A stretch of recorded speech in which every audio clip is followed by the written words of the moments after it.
আসসালামু আলাইকুম ওয়া রাহমাতুল্লাহি ওয়া বারাকাতুহু। সম্মানিত দর্শক, সকলকে স্বাগত জানাচ্ছি ভারত ট্যুর রিলেটেড আরও একটা নতুন ভিডিওতে। দর্শক, আপনারা জানেন সম্প্রতি বাংলাদেশে সরকারের পরিবর্তন হয়েছে এবং ছাত্রদের আন্দোলনের ফলে দীর্ঘদিন ধরে জেঁকে বসা স্বৈরাচার শেখ হাসিনার বিদায় এবং আওয়ামী লীগের অপশাসনের এক কি বলবো, চিরতরে বিদায় হয়েছে।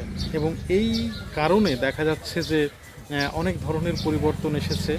আর সেই পরিবর্তনগুলোর মধ্যে অন্যতম হচ্ছে যে বাংলাদেশ ভারত সম্পর্কের একটা পরিবর্তনের আভাস আমরা পাচ্ছি। বিশেষ করে এই মুহূর্তে যতক্ষণ পর্যন্ত একটা হয়তো স্থায়ী সরকার না আসছে ততক্ষণ পর্যন্ত হয়তো ভারতও মানসিকভাবে শান্তি পাচ্ছে না, এবং ভারতের মিডিয়াগুলো দেখে যেটা মনে হচ্ছে তারা বাংলাদেশ নিয়ে এই মুহূর্তে বিশাল এক অস্বস্তিতে বা অশান্তির মধ্যে আছে, কারণ তাদের দীর্ঘদিনের একটা প্ল্যান পরিকল্পনা হয়তো সবই জলে চলে গেল। তো যাই হোক, সেটা আমার আলোচনার বিষয় না। আজকে আলোচনার বিষয় হচ্ছে যে বাংলাদেশের সাথে ভারতের যে রেল যোগাযোগ ছিল সেই রেল যোগাযোগটা কি আসলে নষ্ট হয়ে গেল।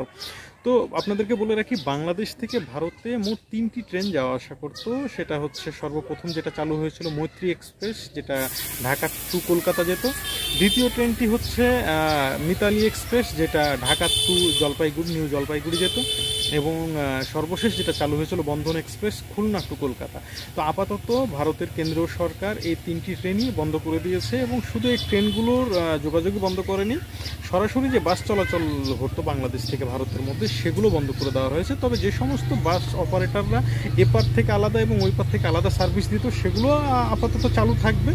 অর্থাৎ কিছু বাস ছিল যেগুলো বর্ডারে চেঞ্জ করতে হতো না, অর্থাৎ যেমন ভারতের টিআরটিসি বা বাংলাদেশের বিআরটিসির ব্যানারে শ্যামলীর যে বাসগুলো যেত এগুলো দেখা যাচ্ছে বর্ডারে চেঞ্জ করতে হতো না, একদম সরাসরি সেগুলো ভারতের কলকাতা চলে যেত, বা দেখা যাচ্ছে আসামের গুয়াহাটি পর্যন্ত যেত, বা ত্রিপুরার আখাউড়া পর্যন্ত যেত। কিন্তু এই মুহূর্তে সেটা আর হচ্ছে না।